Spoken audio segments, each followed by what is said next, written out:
Welcome to Tell the Story, the podcast that brings you the real honest conversations about resilience, growth, and finding purpose after a life of service. I'm Doug White, a veteran, retired first responder, and author of Hiding in Plain Sight, the truth about trauma, service, and the way forward.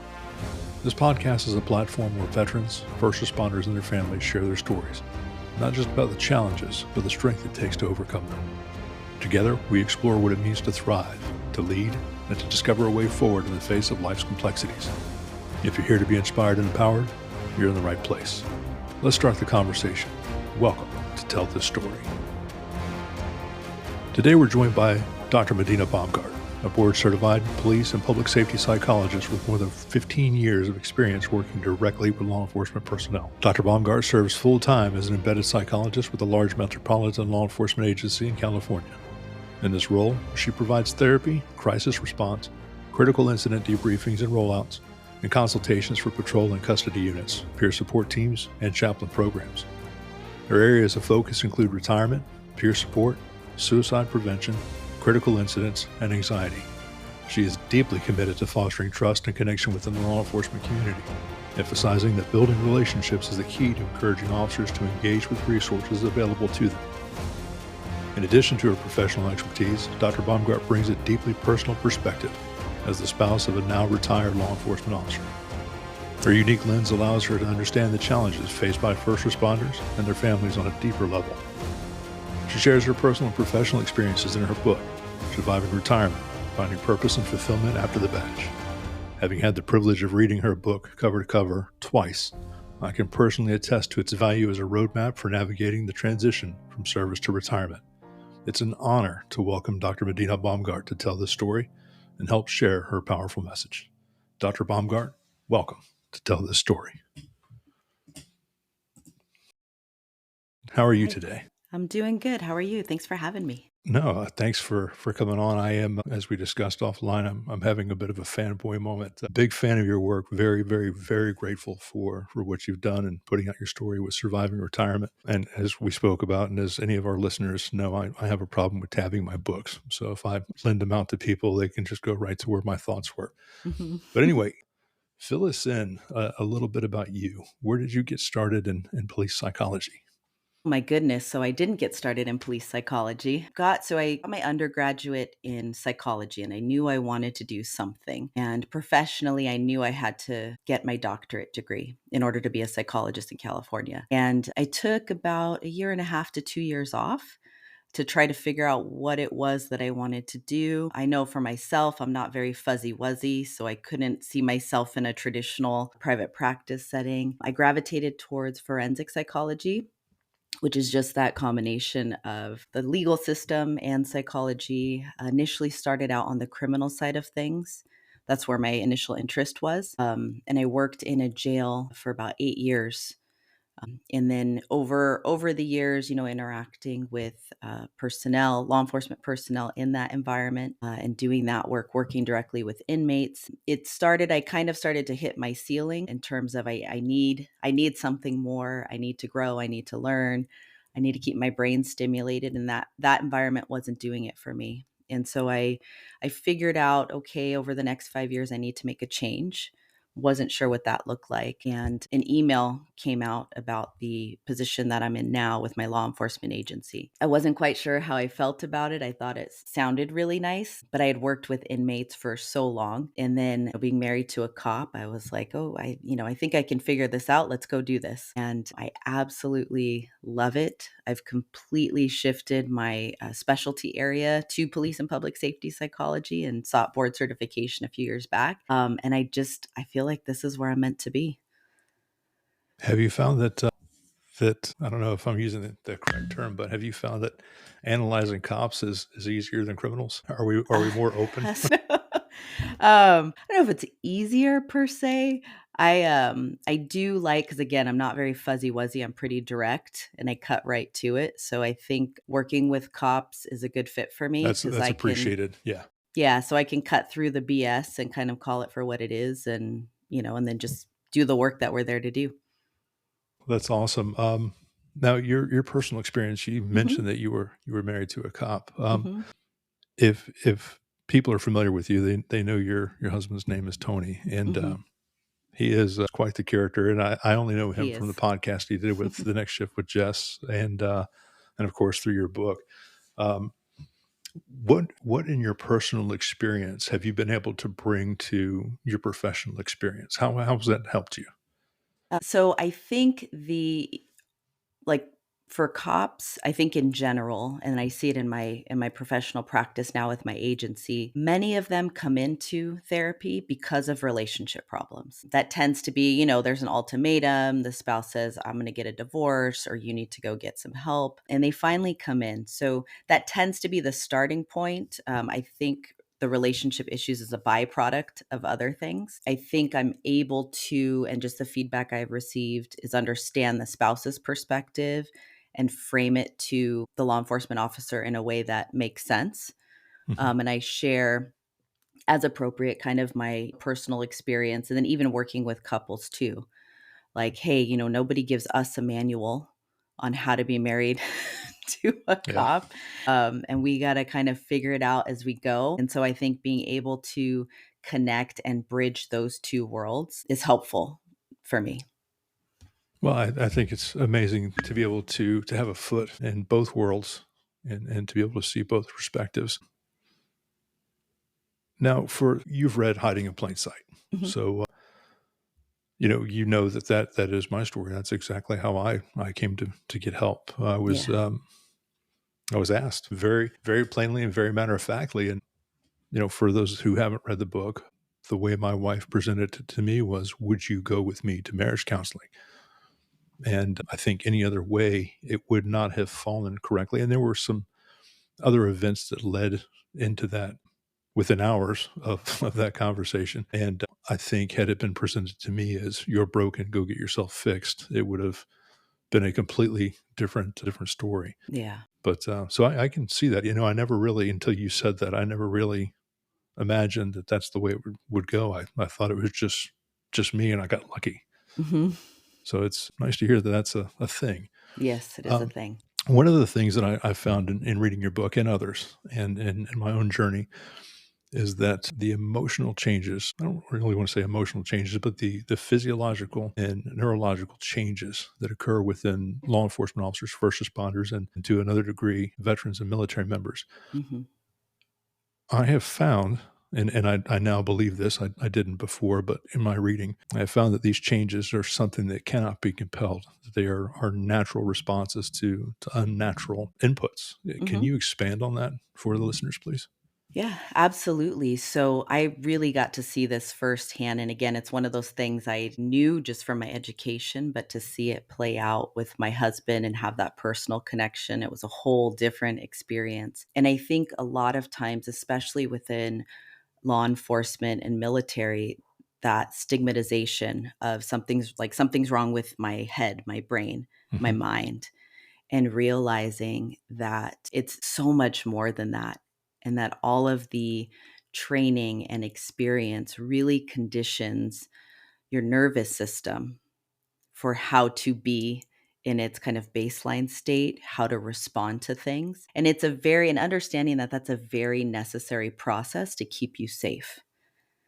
The challenge is that all of the experience wires it to protect, right? Which that's a good thing. I mean, as a spouse, Hmm. I want that because that's what brings you home safely. The one thing that doesn't get taught is how to transition from that protect mode into connection, which is at home, which is off duty. And so oftentimes cops struggle with kind of it's like I think about it like a toggle switch or like a thermostat, right? Is I don't think you can ever it's not like a switch you just flip off and pretend it doesn't exist. It's more of a let me dial this down so I can still be aware and pay attention, but not to the extent that it interferes with my ability to connect with somebody. Talking earlier about relationship issues, it's so common is understanding the physiology, right? You have the adrenaline and the cortisol, that biological roller coaster that Dr. Kevin Gilmartin talks about. Hmm. And understanding that, hey, when you walk through the door and your family is excited to see you and they want to tell you about their day and they want to connect and everything else, and you just literally do not have the functional capacity to do that, is so important, because cops tend to assign meaning to that, right? Like, well, when I'm home, I'm tired, I'm miserable, I don't want to be here. When I'm at work, it feels great, it's energizing.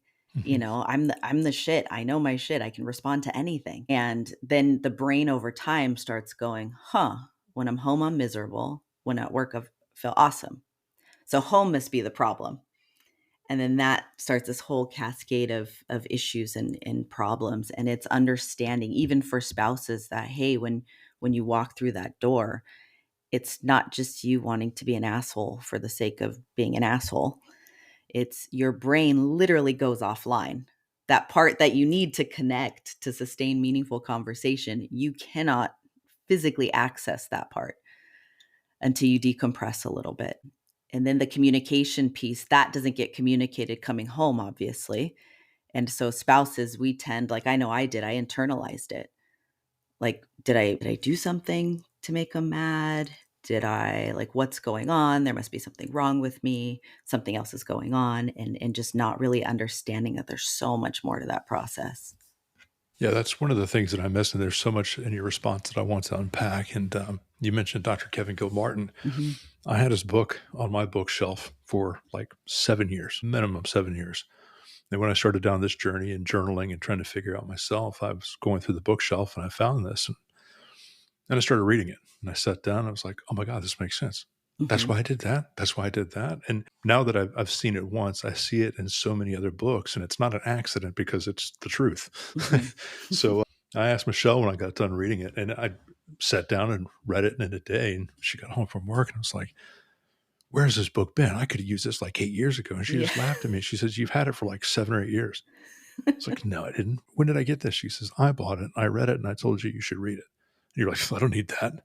I'm Mhm. like, okay, well, that sounds like something I would say. Yeah. That makes sense. But it's so funny that so many things in that book and so many things in your book that I can identify with, and so many others. You said that, okay, a lot I want to unpack there. In your book, you do a good job about explaining the academy and how we're trained that, law enforcement traits are desirable. Anything other than that, the civilian traits, those are, seen as weakness. And I can relate to that. And anybody who's been in the academy and, at least within the last probably 5 years can probably still attest to that we are trained to answer calls, to be clinical in the way that we think, to be critical thinkers, and to be able to shut things off. Like you said, the toggle switch. The toggle switch is a good analogy. I've heard it referred to also as a dimmer switch, because you're able to, and I mean, you explained it well, but you're able to dial it back when it's necessary. It's just when we get home, we've been to the far, clockwise end of that, Yeah. that when we get home, we have nothing left. So it shuts off.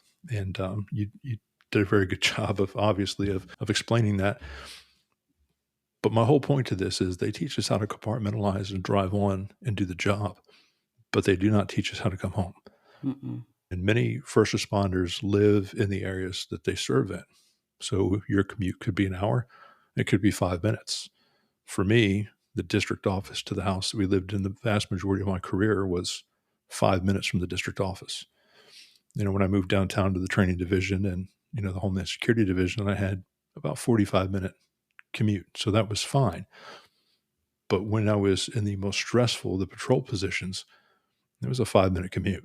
So there was no readjustment. I mean, I got into an officer use of deadly force, and it happened, well, it was on my run route. So it was within a mile and a half of my front door.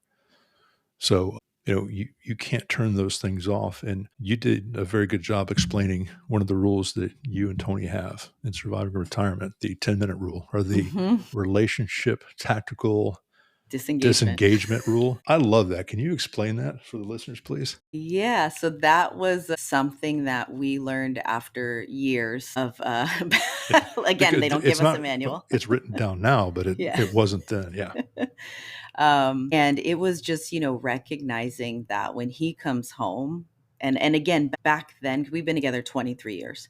So back then, I didn't understand the physiology behind why he was coming home like that, other than, oh, he's tired. He's worked, 18, 19 hours, and he just needs a minute.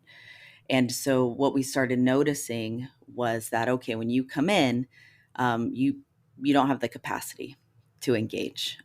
So we always still will greet each other, hi, glad you're home, and then go take your 10 minutes. And it just is a time where we're able to communicate nicely.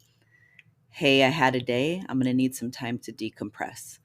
And again, this is something we did after years of not being nice to each other during that initial transition. And it's something that we do, if we're talking and things are amping up and we're both getting like this, then it's like, okay, let's take a time out.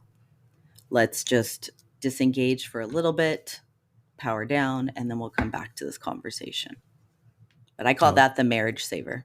No, and that's fantastic. And it's something, again, I wish I had, years and years ago, because when I would come in,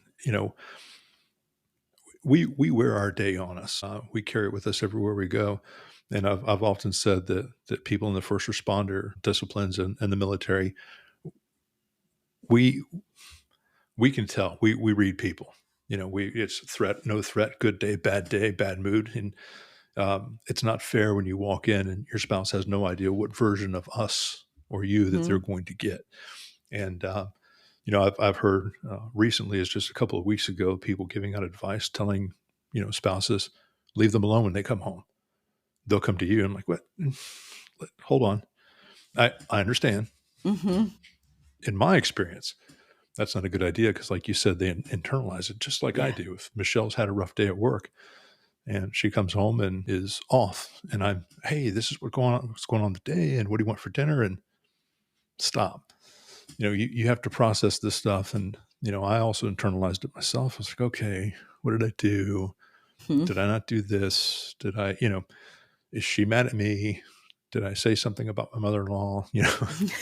Honestly, I didn't. She's not listening to this, but Yeah. I love her. So yeah. And those could lead to resentment later on. What did I do? Why aren't they communicating with me? But I think leaving your responder alone is not necessarily the right way, especially in context of just leave them alone. Yeah. Give them the space, let them off gas and depressurize a little bit, but then have that communication. Yes. And, I've said that, and it was presented back to me, well, you don't want to do a trauma dump. I'm not talking about a trauma dump. That would be rude. They understand that you had a rough day and you don't need to go through the blow by blow, but just communicate that you need time. And I think that 10-minute rule is fantastic. Yeah. So many things that I want to talk about here, but in your experience, now I just, where do I want to go with this? Your book is so packed with so many things, and I have tabbed just about everything and colored everything and have gone back like, oh my God, yes, that too. I want to talk about not so much right now the lead up and organizational betrayal and all that stuff, but I want to talk about your experience and Tony's experience with the last day. He did 29 years, and from everything that I read and everything that you've said, and I've heard from you and Tony on podcasts, that he was the cop's cop. He was the job. He was over identifying with enmeshed with his role and the job he was doing until he wasn't. And that's my story. And it's the story of probably 699,000 of the 799,000 cops that are working right now. How does that God, I really don't even know how I want to ask this, but how does that present? I mean, what does that do to a responder when they take their last day and they turn everything in? Like in your book, I gave you my life, you gave me a hand receipt. What does that do? I mean, is that like an organizational betrayal or just a bad breakup? What is that? I call it a gut punch. I mean, it was. I call it something a little further south, but yeah. Exactly. Same thing. I think, and I see it so much even in the agency I'm with now, is that and you hear it in the academy, right? We're a family. This is your family. No, we're not. And it's just, you give and you give and you give and you give to the job. And we don't have kids. So my husband was the guy that all of his partners hated because his favorite thing was to, ruin the holidays for some dirtbag out there. And so, and it wasn't a problem. That's just who he was. And I knew that coming up to that date, and again, from reading the book and the podcast, like he was crusty by the end of his career. You had the betrayal, you had the politics, you had the all of the bureaucracy at his agency, the job he loved doing, the major narcotics stuff. That entire team was dismantled. So I think it was kind of a little taste of, this is everything that you put all of you into, and now poof, gone. And even that was an adjustment, and finding out, okay, well, how do I make this work in these other areas? And trying so hard to make that work. And I think he did the best that he could. I knew going into his last day that it was going to be tough. Even if it was a perfect send off, it was still going to be difficult. Yeah. I think part of me, like as we're talking about it now, I think because I was so fed up with the anger and the husband that I had at home at that time, I just wanted it to be done. And so I went into work. I was working the jails at the time, so he didn't really have a way to get a hold of me. And it was kind of like, okay, today's your last day. Go do what you need to do, finish it. I'll see you when I get home. I never, and now, like when I think about it and talking to other retirees, I'm like, why the hell? That was the stupidest thing I could have done as a spouse. I think I was just so angry at the job, at the version of him, when hurting, really, because that was at the root of the anger. Mm-hmm. And I think I just wanted nothing to do with that. I just wanted, I guess, this like unicorn of a husband to come after his last day and just be better. And then when I came home, from reading the book, he had an agency vehicle, and neither of us thought like, no, you're going to need to turn that in too. And he said whether he retired or got fired, it would have felt like the same experience.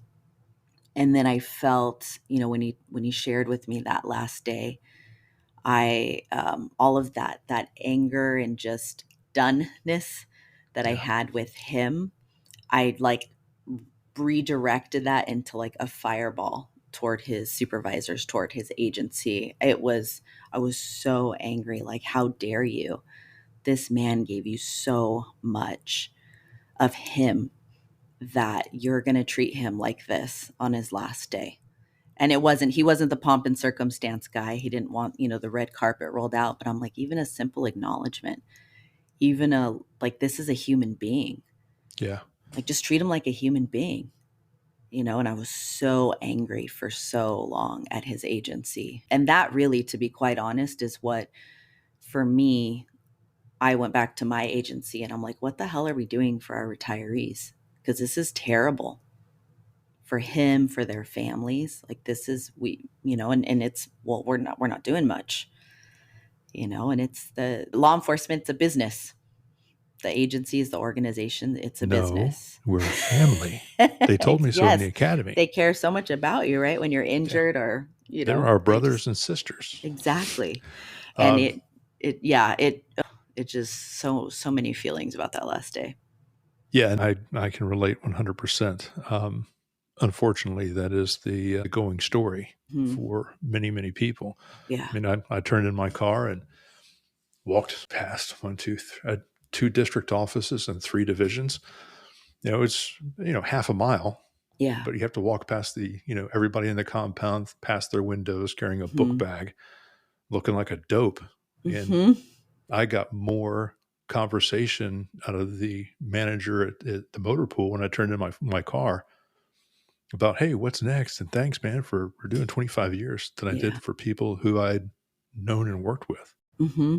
And it was just amazing to me that, I actually said this last week and talking to a friend of mine, Pete, and I said, I just, again, didn't want a parade.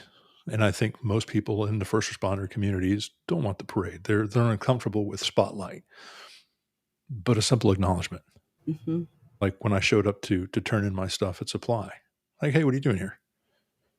Like, I'm turning in my stuff. It's my last day. Oh, okay. Well, let's go down the checklist. Like, wow, 25 years. Mhm. That's a lot. Hey, thanks and congratulations. Just something, some type of Yeah. acknowledgement that you did that. And with Pete, I was telling him, so, I waited for so long and I dedicated so much of myself and sacrificed so many things for the profession, for the organization, for my people, that there was nothing. You reach out and you're expecting this thing to love you back as much as you Yeah. loved it, and there's nothing. And it hurt. I mean, Mhm. that's a sense of betrayal. And not only is it odd, and these are things you don't understand until you retire, but not only are you hours away from going to sleep and waking up the next day Mhm. and having the identity yesterday, Yeah. the purpose yesterday, the mission yesterday, your tribe Mhm. yesterday, all of these things that you've been for 10, 15, 30, 40 years. Mhm. And you wake up the next morning and all of those things are gone. Gone. Yep. And if you've overinvested or become enmeshed in that role and that identity, that in itself is crippling for most Mhm. people. Couple that with the fact that you had to Uber home on your last day after giving 20, 30 years to an Mhm. organization. Yeah. Um, and if you do have the cake party at your precinct office or your district office, did you have to pay for the cake? Did anybody show up? The people that were there, have they contacted you since then? And that's an individual answer. It's based on the relationships that you made, the actual relationships. And I made some substantial relationships during my time, but you know there was no brass there. A couple of the people that I had a mutual respect for and had worked with, they were there, but when you're ordered to go to some major's retirement and the room is standing room only, that doesn't happen for just the regular officer or just the regular detective. And it's kind of sad. It is. Yeah. Moving into retirement, in your book you talk about the 4 phases of retirement. You want to go through those real quick? I don't want you to give away the whole book, but I Yeah. want people to know that when they're looking at retirement and going to the financial classes, that Surviving Retirement by Dr. Medina Baumgart is a book that they must have at least a year out. This is more important than LinkedIn. This is more important than where you're going to roll your deferred comp and your 401ks and all that Mhm. stuff. This is quite literally, for me, it's become a survival guide. It helped me understand so many things that I did not know and was not expecting. And the Great. 4 phases of retirement, that's a real thing. Yeah. Yeah, and that was so while my husband was struggling with that adjustment, I was too, and it was a really weird experience because it's kind of like, again, with my education, common sense, you can kind of anticipate these things. Okay, here's what I need to do, helping somebody else. Hmm. But it's like, helping my own husband, I was a mess. I mean, he was disoriented. I was disoriented. Here's this man that was, his gruff exterior and always emotionally contained, now just all over the place. And so I, just went into my nerdy mode of like, okay, let me see what's already out there on retirement. And I stumbled upon that TED Talk by Dr. Riley Moynes. And for me, that was my like light bulb moment because that helped. Those 4 phases helped for me organize the experience. He talks about that initial vacation phase, which is exactly what it was, for me and my husband. Because again, I didn't like the person he was towards the end of his career, and kind of that immediate relief. Right. And then I think too, with the last day and all the feelings that we both had towards that, it almost helped that vacation phase. Like, I don't have to deal with these idiots anymore.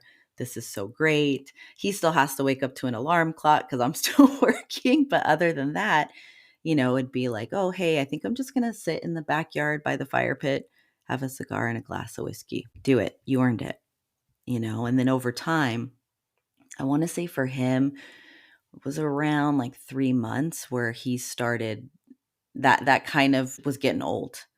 Like, this really can't just be all that retirement is. And that's when it started going into that feeling lost and lost. phase, that second phase, where it's very disorienting, kind of that fish out of water feeling of, I don't have a mission, I don't have a purpose. Identity, I think, even if you have a balanced identity throughout your career, I think it's still going to be an adjustment, losing that piece of it. And for him and everybody who kind of overinvests, even more so. Yeah, it's even more. Yeah. And then you don't have the camaraderie, you don't have the support, depression, common, normal response. But it's like, you don't know that that's normal. And you go your entire career with compartmentalizing emotion. And now it's just, coming up like a tidal wave. And, that's just a horrible, horrible experience. And in a relationship context, like we were fighting more. It's all dumb stuff, but we started arguing more. I think part of it, I know from my end, felt helpless, and I think I was just frustrated. On his end, his nervous system was still wired for kicking down doors and shit, and now he's home, and so he's pacing, and it's turning into this like anxiety, nervous excitement, frustration, irritability thing. And so that was probably the toughest time. And I think for law enforcement in general, that's where you really lean on your coping tools and your support system. And if your coping tools are like alcohol and emotional avoidance, probably going to have some problems.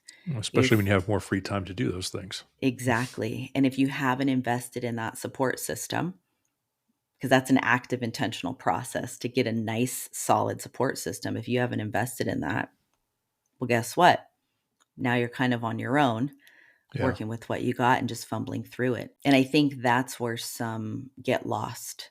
That's where kind of that victim mindset can come into play, right? Is F this, nobody cares, everything sucks.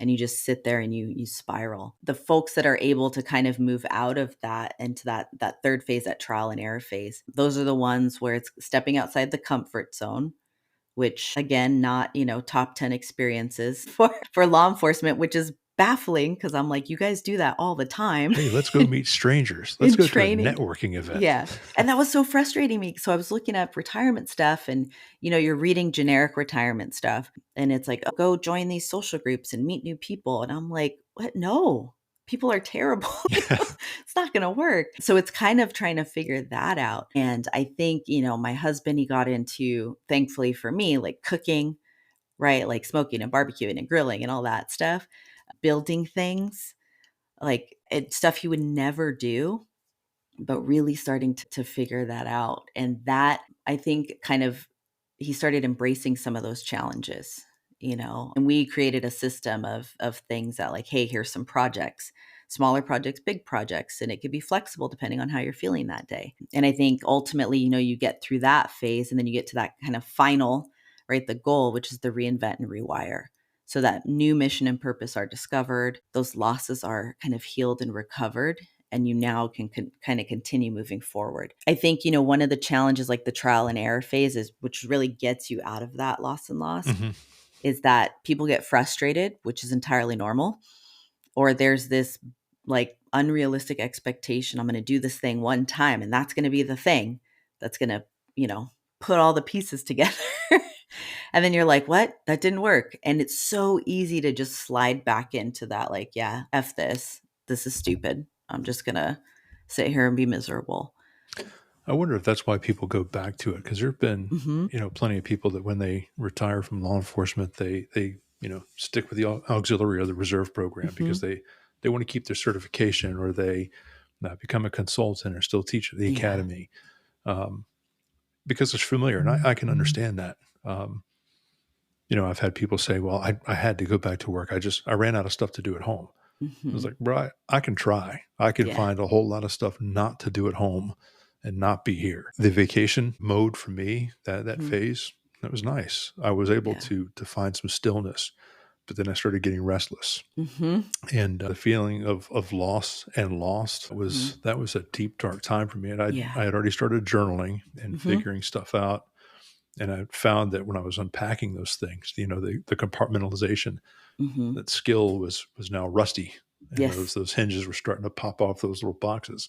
And intentionally too, because I was doing the journaling with the intent of doing that stuff. And I got really, really dark. In fact, I would say that post-retirement in those first 4 months, I was darker then, or at least as dark as I was when I described my break in Yeah. late 2019. The trial and error, everything was what I wanted to do, but Mm-hmm. nothing was just setting me on fire. I mean, I Yeah. was telling my wife, it's like, I'll get my PMP designation. For what? I know how to do all this stuff. I don't need a piece of paper. I can show you large events that I have planned and executed. Yeah. Those are historic events. I don't need a piece of paper or three letters, Mm-hmm. but maybe I'll get an MBA. I don't want to be in business. I know leadership, but I don't Yeah. know finance and I don't care. Yeah. So there were so many things I wanted to do. I'll be a contractor for DOD. I don't want to travel again. There were so many things that just didn't. And it wasn't until, well, the book was just a manuscript. In fact, until probably the end of June. And there was an experience that I had in June in Scotland. I'm actually drinking out of my Scotland mug today. Nice. That helped me realize, it was a veterans retreat in Mm-hmm. Scotland.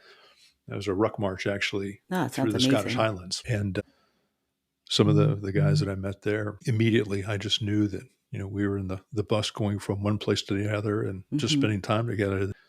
The message that I had and the things I needed to talk about were going to be helpful to them because they were all different stages of their careers and their service. And it's like, man, this has got to be something. There's got to be something to this. And it wasn't until I stepped out, I actually found purpose in this. Moving back to the conversations with the guys in the buses in Scotland, we had never met each other before. We knew each other for about a half hour before the jokes, and we became Mm-hmm. what seemed like lifelong friends. Bonded. Yeah. Yeah, it was almost immediately. In fact, it was pretty much a baggage claim where it was like, this is it. This is the group of 8 out of the 1,700 people that are going to be at this event. We're the group, and sharing the stories and talking about, I think I'm going to write a book and stuff in there.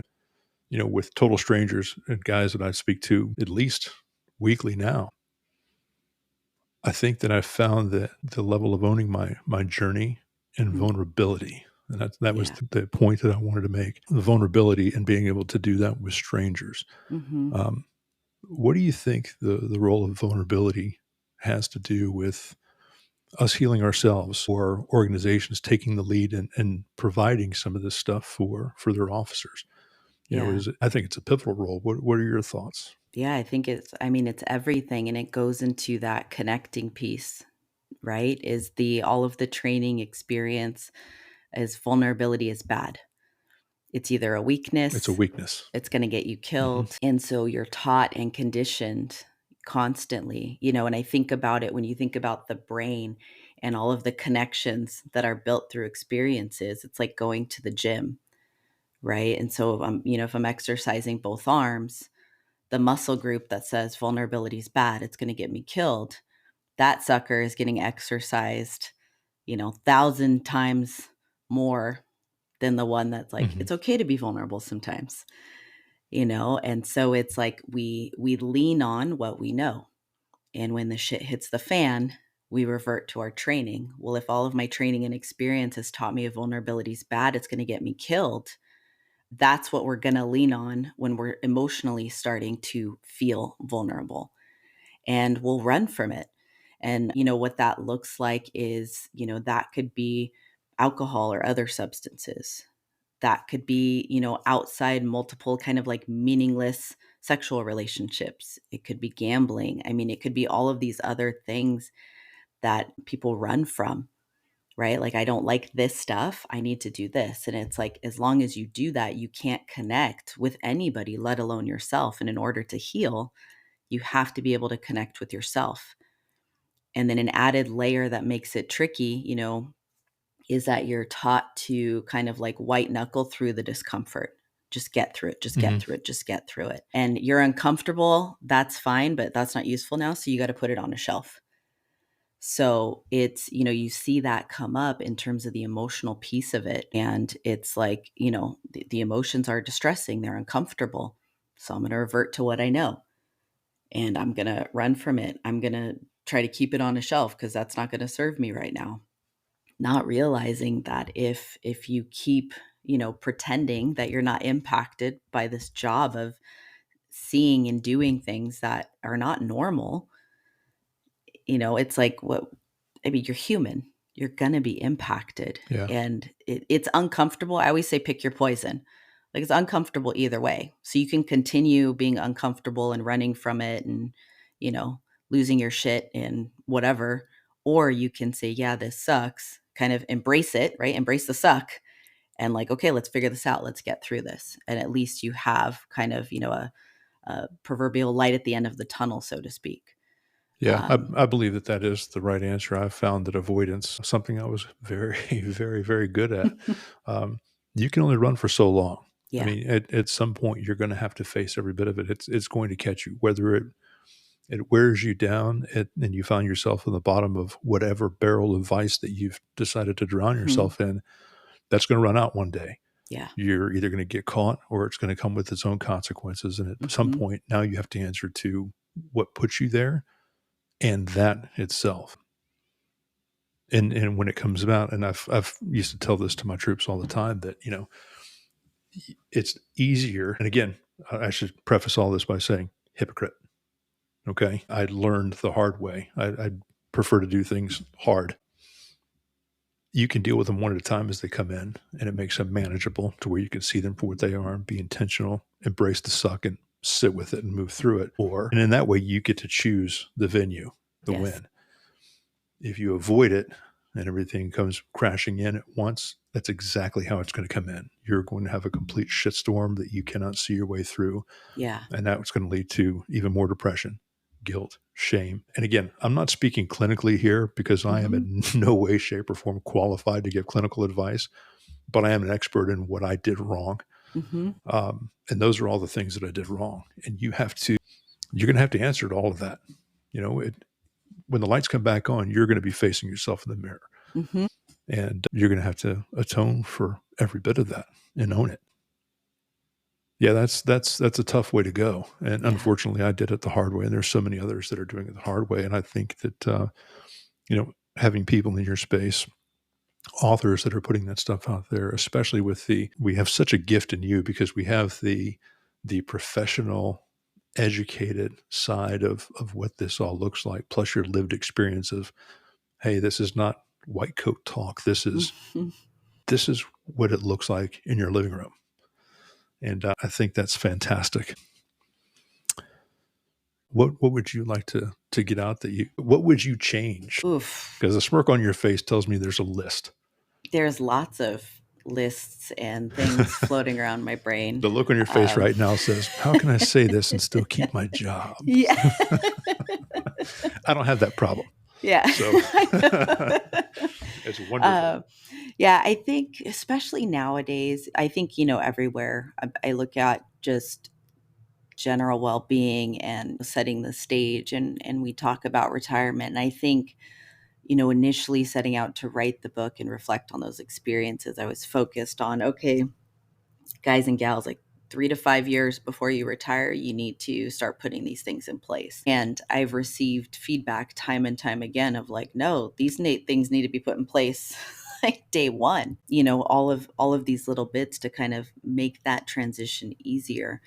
And I think right now, just with the staffing shortages and the climate and law enforcement just getting beaten down so much, I think it's easy to always blame the entity, the organization. It's their fault. They don't care. They don't care.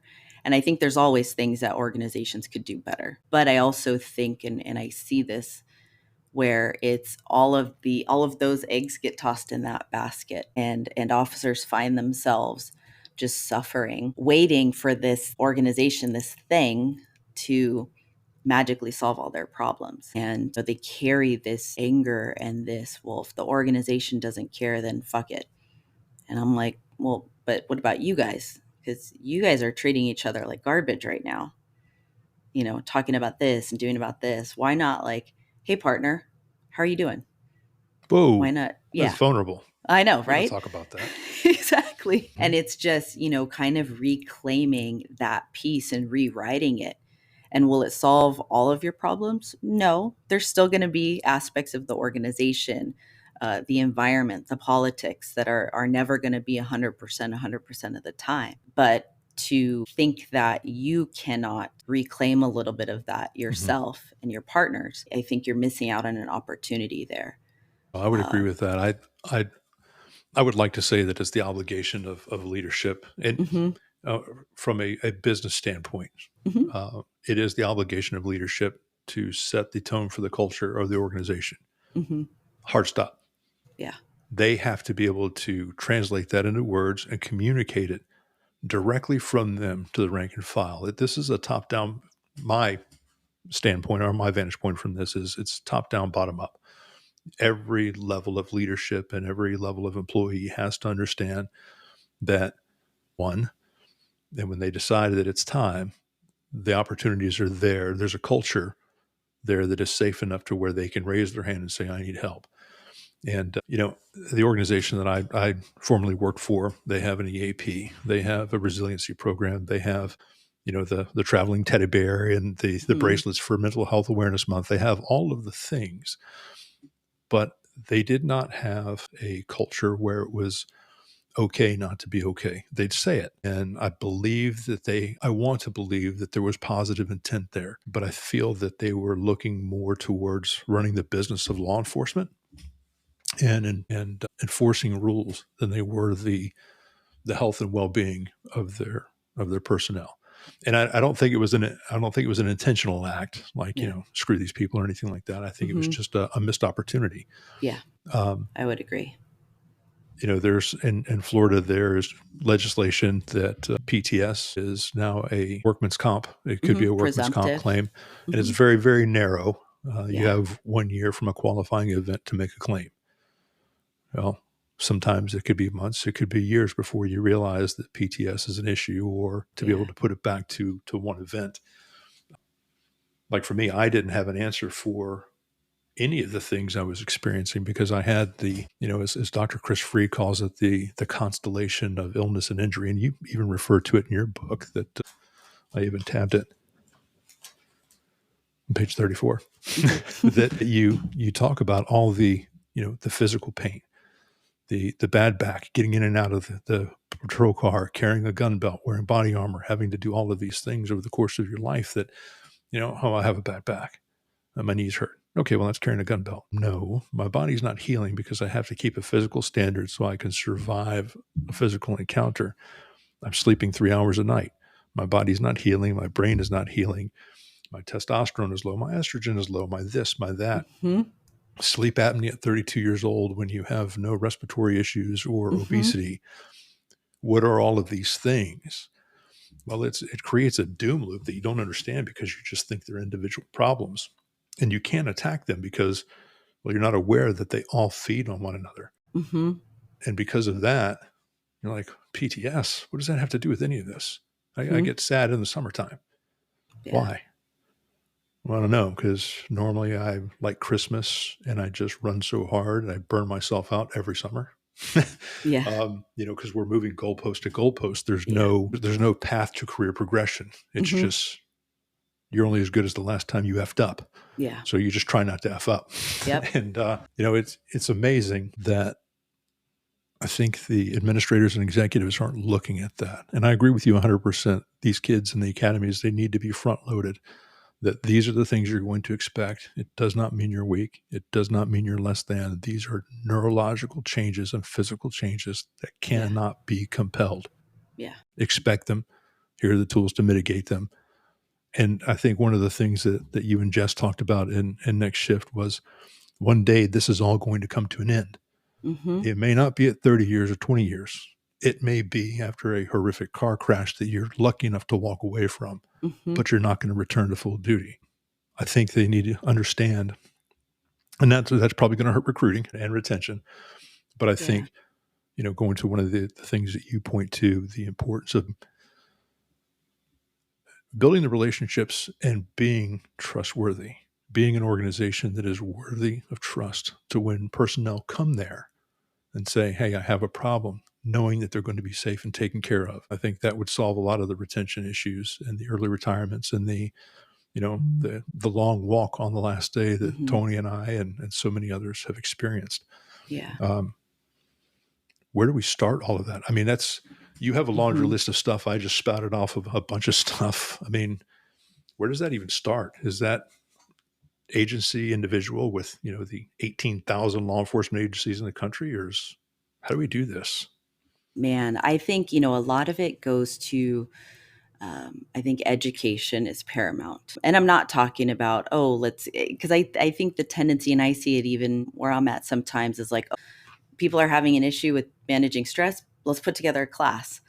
It's like a class isn't always It's going to and it's solve going to the be on issue. the our web training, so everybody just sits there And click, click. Yeah, exactly. with the volume down as they're Yeah. driving, Yeah. clicking on their MDT. Exactly. Yeah, And so it's like educating yourself, because I think a lot of it is like the human factors that nobody's immune to. And, it's like talking about all the physical health issues, right? That law enforcement package of yeah, stuff. that's exactly how you put it. Yeah, It's just generally accepted, like, oh, you're going to do this job, it's going to mess you up, deal with it. And then, we keep pushing instead of, hey, why aren't we pushing for annual physical exams? Why aren't there incentive programs? Why aren't there, still again managing privacy and HIPAA laws and all of that? But why aren't we putting together things that are keeping folks operating at an optimal level? Sleep deprivation is a huge issue. oh yeah, And it's like, we expect, on body cam, it's like, oh, well, I don't like the tone. You sounded irritable towards that person. It's like, well, yeah, they're on their, third double this week and they're tired. And I don't know about you, but when I'm tired, I'm a little grumpy, yeah. and so I think allowing for that. And I think, the education at the line level individually, right? Because I also think that that affords a sense of control, right? If I understand the basics of how the human body operates, I can optimize my body as best as I can, because you're not going to have optimal conditions throughout your career. It's just not going to happen. And then teaching, as supervisors and command staff, and you promote up the chain, understanding, if you want to put these policies in place. I saw this, my first kind of intro to this was when I worked in the jail. And there was a program that was being put together to medicate, severely mentally ill inmates to enhance stability, to get them through the court process. And, you have the upper echelon draft a policy. And I'm, in these meetings and I'm like, hey, that reads really nice on paper, but here's what this is going to look like here, and maintaining that flow of communication. Hey, if you're going to draft a policy to address an issue, which issues need to get addressed, there's nothing wrong with that. But if you're going to do that, why are you not running that by the people that are actually out there doing the job and saying, hey, what are your suggestions? Because this is an issue. We need to solve this issue. Well, that's just But crazy talk. Why would you I even know, right? suggest that? Yeah. This is why I'm a psychologist. We're all nuts. How I mean, dare you introduce logic into this conversation? but it's, just starting with that piece, and it's like, hey, you're promoting up the chain. You know what? Go do a ride along. Go take a shift to stay connected and in the mix of what's happening. Go answer the phones for a bit. Just keep in constant contact of what that's like, and push back if there's stuff. Yeah, exactly. Sure. Just making sure that my redness in the face is lighting and not Yeah. a stroke about to come on. It's But amazing. It's just there's a lot of organizations out there, and I've taught all around the country, but mhm, I've run into people in leadership positions that it just seems to me that first responder agencies promote people to their level of incompetence. We're going to keep promoting you until we can't either hide you or we just can't mm, explain this away. And it's amazing to me. I mean, I've seen it in the fire service. I've heard it from people in the fire service. I've seen it in the military, which is odd because the military has a structure of these are the benchmarks you must hit and the things that you must do to be promotable. And there's boards. Yeah, I'm not going to continue down this whole promotional and leadership and executive and administrator things yeah. because this is going to turn into another 3 hours into this Yeah. podcast. But those will be different shows over season 2. But yes, I think leadership definitely has a role in this and to be connected. Absolutely. And to give them a bit of grace when you promote to different ranks, you become responsible to different people and for different Mhm. things. Mhm. So I understand that. There is the business of the first responder disciplines that needs to happen. Yeah. But organizationally, your people are what matter. You cannot mass produce cops. The first rule of the special operations enterprise, soft truth number one, is people cannot be mass produced. They are more important than equipment. And if you take care of your personnel, the personnel will always take care of the mission. There'll be no need 100%. for internal affairs or oversight or Yeah. punishment. Of course, there's the one off, but you Mhm. take care of the people will take care of the organization, and it will be healthy. And I think that when people get detached and get so single focused on what it is they're doing now at those upper echelons, they forget that people, I'm going to say they forget, because to say that they don't care, that's Mhm. negative intent. And I always want to assume Yeah. positive intent, that they want to do the right things. Yeah. But what I think they lose sight of is that when people come into these professions at either 18 or 21 or mid 20s, and they leave when they're 50 or 55, that in that span, every large event in their life is going to happen. Yeah. And you meet your life partner, have kids, you may lose a child, you may lose a parent, illnesses in the family, you may lose a spouse, Yeah. the house is foreclosed on, or you're working 40 hours of overtime every month just to make the ends meet because you're Mhm. taking care of that parent, or Yeah. your spouse is going back to school so you can better your position. There are so many things that happen in life Yeah. that run concurrently with all of the stuff that we have to deal with organizationally and Mhm. professionally when we go Mhm. and answer these calls and these investigations, Yeah. that the wheels are eventually going to come off. Mhm. And I think that when the executives understand that and show grace for that, I think that goes a lot more to the healthy organization and the individual person, caring about the Yeah. people, making Yeah. sure that they have a ride on their last day. That should be a policy. Hey, we've seen this before, so we fix it so you don't have to worry about your ride. Yeah. I'm so grateful that you've taken this time to be here with me today. And again, your book, Surviving Retirement, has been just has been a roadmap to me in helping me get through. And thank you for writing it. So glad. Um, just another quick plug. This book, each section has a take inventory, and it gives you an opportunity to get yourself your own journal and answer some questions. Just take an inventory of where you're at and where you want to be. And then it gives you practical solutions in the train up for retirement section. And I think that was so beautifully done. Not only are you giving out information just anecdotally, you're putting some of your professional experience in there, some of the answers, and also giving us an opportunity to reflect on what we've just read. So I think that for what it is the best that I have read. Um, Thank you. no, thank you. Thank you so much for your time. Do Yeah, you have thank any you. parting thoughts for us? What are we looking for I'm from already Dr. Baumgart? making notes for the revised edition, but I promised myself I'd give it a few more years because I'm always, it's kind of like when the book was done, I was terrified and I'm like, oh, why didn't I put that in there? My gosh, I could have said that better. So I just have this notepad with just a bunch of thoughts dumped down and we'll see where that goes. And then, beyond that, just at my agency, and I love it. It can be challenging work sometimes, but I've been here 9 years and it feels like two. Really? Wow. Yeah, it has just flown by. And then I have the retirement class.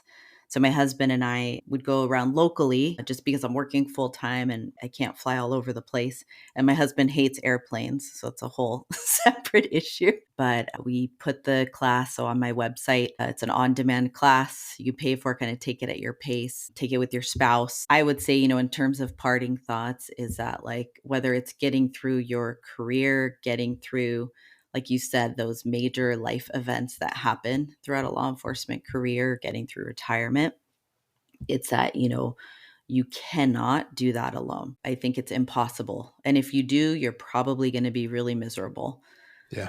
at the end of it, You'll find So yourself alone. I agree with that. exactly, Mhm. exactly. And I think just picking and selecting and finding your tribe and understanding that what that tribe looks like, let's say at the start of your career, might not look like mid-career, might not look like end career, and that's okay.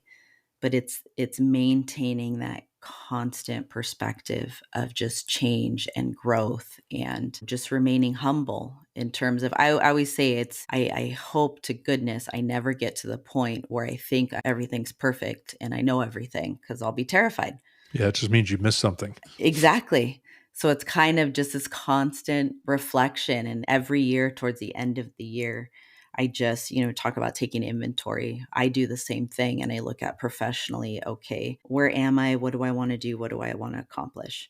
And that could be, hey, I have these books on my shelf, Operator Syndrome being one of those books that, hey, I want to read this book this year. Whether it's, hey, I want to, write some articles for whatever publication, do podcasts. And this stuff, just so full disclosure, is so far outside of my comfort zone. I started doing these and writing for different publications because I didn't want to do that at all. I kind of challenged myself to just step outside of my comfort zone and do that. And then, personally looking at like my relationship, with my husband, and what can I do better? What can we do better? And just going through that constant process of just, doing better. And it doesn't mean that you're doing it wrong or it's not good enough. It's just constantly striving for, okay, but it could be a little bit better. But let me do this, or hey, let's try this. Like last night, my husband and I, you get into the routine and you just like sit on the couch, we watch our TV shows. And I was like, you know what? Let's go for a walk. And we just walked the neighborhood to look at the Christmas lights. And we're going to do it again tonight, but hit a different part of the neighborhood. And let's just kind of get out and connect and do stuff like that. But it's just that constant process of just checking in and if you're in a relationship, talking to your spouse or significant other, and letting that be a two-way street. I think that's so important. But yeah, definitely not doing it alone and finding that tribe, whatever it looks like. That's why I friggin' love met that. some incredible people on there, and I am so grateful for that platform. I met David Cole on there. He was on my podcast a couple of weeks ago, and just listening to the stories and being able to share. There's always somebody on there that pops in and says, my first time here, my first time telling the story, and they're picking stuff from everybody else's story that they're relating to, and they're just kind of they're having their aha moments and talking about it for the first time. I just think it's an incredible thing that she's doing with that. I really enjoy the debriefs. And it can look like a bunch of different things, and just maintaining that cognitive flexibility to just like take it for what it is, take the moment in, and just do not do it alone. That would be like the key takeaway. I would agree with all of that. Well, it's cool to make those connections and tribe. I'm so grateful to be on this new mission and this new purpose with folks like you and Jess and Jason Palomera and Barbara Rubel. And there are so many wonderful people that are just pouring themselves into this. This is a great time to be here. And thank you so much for taking time to be here with me and talk to me. Yeah, absolutely. Yeah. Until next time. Take care. Thank you for joining us for this episode of Tell the Story. I hope you enjoyed our conversation with Dr. Medina Baumgart. If you'd like to connect with her, you can find her on LinkedIn under Dr. Baumgart or on her website at drbaumgart.com. All the links are going to be in the show notes below. If you enjoyed this podcast, please like, subscribe, and leave a 5-star rating and comment to help us spread the word. You can also follow me on LinkedIn, Instagram, Facebook, or even visit my website at dougwhiteofficial.com. We'd love to hear from you, whether it's constructive feedback, suggested guests, or topics you'd like us to cover. Thank you for tuning in to Tell the Story. We'll see you next time.